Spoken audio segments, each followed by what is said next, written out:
PM Kisan Samman Nidhi ৬০০০ টাকা দিল্লির সাথে আরো ৩০০০ টাকা যুক্ত হবে।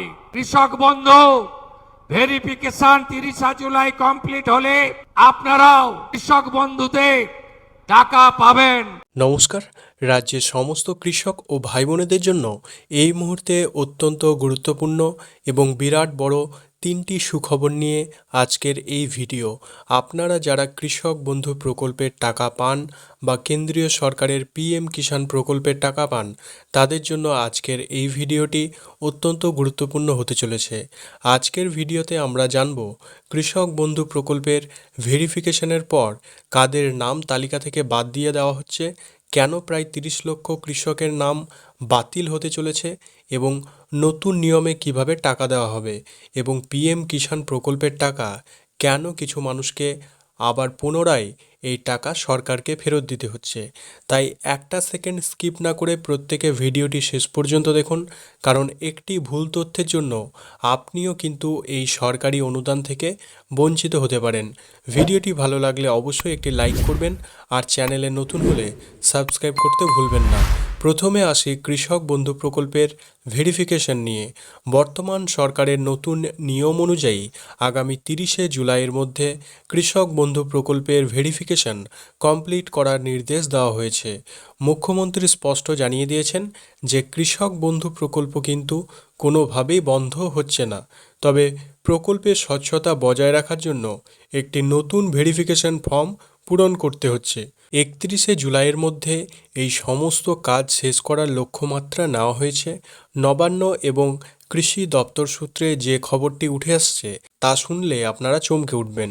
পুরনো কৃষক বন্ধু প্রকল্পের যে নামের তালিকা রয়েছে সেখানে জোর কদমে ঝাড়াই বাছাই বা স্ক্রুটিনির কাজ শুরু হয়েছে, আর এই বাছাই প্রক্রিয়ায় প্রায় ৩০ লক্ষ সুবিধাভোগীর নাম তালিকা থেকে বাদ যেতে পারে। ইতিমধ্যে রাজ্যের সমস্ত জেলায় প্রতিটা পঞ্চায়েত অফিস, ব্লক অফিস এবং কৃষি অফিসে এই ভেরিফিকেশন ফর্ম জমা নেওয়ার কাজ শুরু হয়ে গেছে।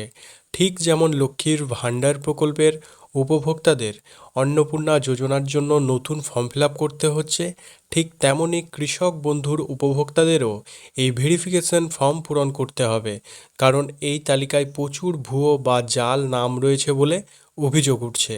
এখন আপনাদের মনে প্রশ্ন আসতেই পারে যে তালিকায় নাম থাকা সত্ত্বেও কেন মানুষের নাম বাদ যাচ্ছে। ভেরিফিকেশনের সময় মূলত দুটি বড় সমস্যা দেখা যাচ্ছে। প্রথমত, অনেকের জমির বৈধ কাগজপত্র বা রেকর্ড নেই। দ্বিতীয়ত, অনেকের জমির কাগজপত্রের নামের সাথে তাদের আধার কার্ড বা ভোটার কার্ডের নামের কোনো মিল নেই। তথ্যে সামান্য ভুল বা গড়মিল থাকলেই সরাসরি রিজেক্ট বা বাদ দিয়ে দেওয়া হচ্ছে। একটি গুরুত্বপূর্ণ সতর্কবার্তা আপনাদের জানিয়ে রাখি, যাদের যাদের এই ভেরিফিকেশন ফর্ম জমা দিতে হবে তাদের একটি নির্দিষ্ট নামের তালিকা বা লিস্ট কিন্তু ইতিমধ্যে কৃষি অফিসে অর্থাৎ পঞ্চায়েত এবং ব্লক অফিসেও কিন্তু পাঠিয়ে দেওয়া হয়েছে। মনে রাখবেন, এই লিস্ট কিন্তু কোনো সরকারি ওয়েবসাইটে বা অনলাইনে দেওয়া হয়নি, তাই আপনারা আপনার নাম এই তালিকায় আছে কি না তা জানতে আপনাকে সরাসরি আপনার স্থানীয় পঞ্চায়েত বা কৃষি অফিসে গিয়েই খোঁজ নিতে হবে। তালিকায় নাম থাকলে তাদেরই কেবল এই ফর্মটি ফিল আপ করতে হবে। তবে এখানে একটি বড় স্বস্তির খবরও রয়েছে। নোটিশে পরিষ্কার জানানো হয়েছে যে যে সমস্ত কৃষকরা কেন্দ্রীয় সরকারের পিএম কিষাণ প্রকল্পের টাকা পান তাদের কিন্তু এই নতুন কৃষক বন্ধু ভেরিফিকেশনের ফর্ম জমা করতে হবে না। শুধুমাত্র রাজ্যের কৃষক বন্ধু প্রকল্পের টাকা পান বা পেতেন, ভেরিফিকেশন ফর্মটি কেবলমাত্র তাদের জন্যই বাধ্যতামূলক রয়েছে। এই ভেরিফিকেশনের মূল উদ্দেশ্য হল প্রকৃত এবং যোগ্য কৃষকদের চিহ্নিত করা, মৃত কৃষকদের নাম তালিকা থেকে বাদ দেওয়া এবং যারা ভোটার লিস্ট বা এসআইআর তালিকা থেকে বাদ পড়ছেন তাদের শনাক্ত করা। এবার আসি পিএম কিষাণ প্রকল্পের আরও একটি বড় আপডেট। আগের নিয়ম বা তালিকায় ব্যাপক অনিয়ম ও দুর্নীতির অভিযোগ উঠেছে। যেমন একই জমির রেকর্ড দেখিয়ে একই পরিবারের একাধিক ব্যক্তি টাকা তুলেছিলেন। পিএম কিষাণ প্রকল্পের মূল শর্তই ছিল যে একটি পরিবার থেকে কেবল একজনই এই সুবিধা পাবেন। যারা ভুল নথিপত্র দেখিয়ে বা অযোগ্য হওয়া সত্ত্বেও পিএম কিষাণ প্রকল্পের টাকা নিচ্ছিলেন তাদের বাড়িতে কিন্তু ইতিমধ্যে সরকারি নোটিশ পাঠানো শুরু হয়েছে এবং তাদের সেই টাকা সরকারকে ফেরত দিতে হবে। একই নিয়ম বা কৃষক বন্ধুতেও কিন্তু লাগু হচ্ছে। একটি জমির রেকর্ড দেখিয়ে কেবল একজন কৃষকই এই সুবিধা পাবেন। এর পাশাপাশি কৃষি ক্ষেত্রে আরও একটি বড় পরিবর্তন এসেছে। রাজ্যে চালু হয়েছে প্রধানমন্ত্রী ফসল বীমা যোজনা। তবে এই প্রকল্পের সুবিধা পেতে হলে কৃষকদের এবার থেকে নির্দিষ্ট পরিমাণ প্রিমিয়ামের টাকা জমা দিতে হবে।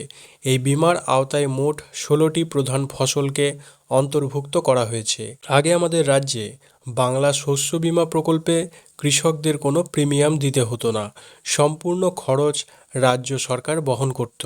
তবে বর্তমান পরিস্থিতিতে বাংলা শস্য বীমা প্রকল্প আদৌ থাকবে কিনা তা নিয়ে এখনও কোনো স্পষ্ট আপডেট আসেনি সরকারের পক্ষ থেকে। এবার একটু মনে করিয়ে দিই, কৃষক বন্ধু প্রকল্পে কৃষকরা ঠিক কত টাকা পাবেন। এই প্রকল্পে বছরে দুটি সমান কিস্তিতে অর্থাৎ খরিফ ও রবি মরশুমে আর্থিক সহায়তা দেওয়া হয়। যাদের 1 একর বা তার বেশি চাষযোগ্য জমি আছে তারা বছরে মোট 10,000 টাকা পান, আর যাদের 1 একরের কম জমি আছে তারা বছরে ন্যূনতম 4,000 টাকা করে পাবেন। এছাড়া 18 থেকে 60 বছর বয়সের মধ্যে কোনো নথিভুক্ত কৃষকের মৃত্যু হলে তার পরিবার এককালীন 2 লক্ষ টাকার ডেথ বেনিফিট বা অনুদান পান। এবার আসি সব থেকে গুরুত্বপূর্ণ প্রশ্নে, টাকা কবে থেকে দেওয়া হবে। টাকা পাওয়ার নতুন নিয়ম কি রয়েছে এবং মুখ্যমন্ত্রী শুভেন্দু অধিকারী এবং কৃষিমন্ত্রী দুধকুমার মণ্ডলের বৈঠকের পর জানা গেছে এই ভেরিফিকেশন প্রক্রিয়া সম্পন্ন হলেই কৃষকদের অ্যাকাউন্টে টাকা পাঠানো শুরু হবে। সূত্র মারফত খবর, আগামী আগস্ট মাসের 17 থেকে 21 তারিখের মধ্যে কৃষক বন্ধু প্রকল্পের টাকা আপনাদের ব্যাংক অ্যাকাউন্টে ঢুকতে শুরু করবে। আর যারা নতুন করে জনকল্যাণ শিবিরে পিএম কিষাণের ফর্ম জমা দিয়েছিলেন তাদের ডকুমেন্ট ভেরিফিকেশন সফল হলে তারা 24 নম্বর কিস্তি থেকে প্রতি কিস্তিতে 3,000 টাকা করে পেতে শুরু করবেন। টাকা পাওয়ার জন্য যে কাজটি আপনাকে এক্ষুনি করতে হবে, এবার কিন্তু কোনো অ্যাকাউন্ট নম্বর বা আইএফসি কোড দেখে সরাসরি টাকা পাঠানো হবে না। এবার সম্পূর্ণ টাকা দেওয়া হবে ডিবিটি বা আধার বেসড পেমেন্ট সিস্টেমের মাধ্যমে। অর্থাৎ আপনার যে ব্যাংক অ্যাকাউন্টের সাথে আধার কার্ড লিঙ্ক এবং ডিবিটি সচল করা আছে, টাকা সরাসরি সেই অ্যাকাউন্টেই ঢুকবে। তাই আজই আপনার ব্যাংকে গিয়ে চেক করুন আপনার অ্যাকাউন্টে কেওয়াইসি এবং ডিবিটি লিঙ্ক করা আছে কি না। না থাকলে কিন্তু আপনার এই টাকা আটকে যেতে পারে।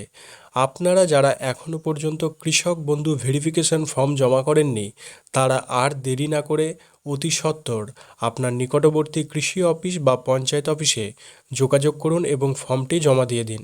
আজকের আপডেটটি এই পর্যন্তই। আশা করি তথ্যগুলো আপনাদের উপকারে আসবে। এই বিষয়ে আপনাদের কোনো প্রশ্ন থাকলে নিচে কমেন্ট বক্সে অবশ্যই জানাবেন। ভিডিওটি ভালো লাগলে লাইক করবেন এবং বন্ধুদের সাথে প্রচুর পরিমাণে শেয়ার করুন যাতে তারাও এই বিষয়ে সচেতন হতে পারে। আর এই ধরনের সমস্ত সরকারি প্রকল্পের সঠিক ও লেটেস্ট আপডেট সবার আগে পেতে আমাদের চ্যানেলটিকে সাবস্ক্রাইব করে পাশের বেল আইকনটি প্রেস করে রাখুন। দেখা হচ্ছে পরের কোনো এক গুরুত্বপূর্ণ ভিডিওতে। ততক্ষণ প্রত্যেকে ভালো থাকুন, সুস্থ থাকুন। ধন্যবাদ।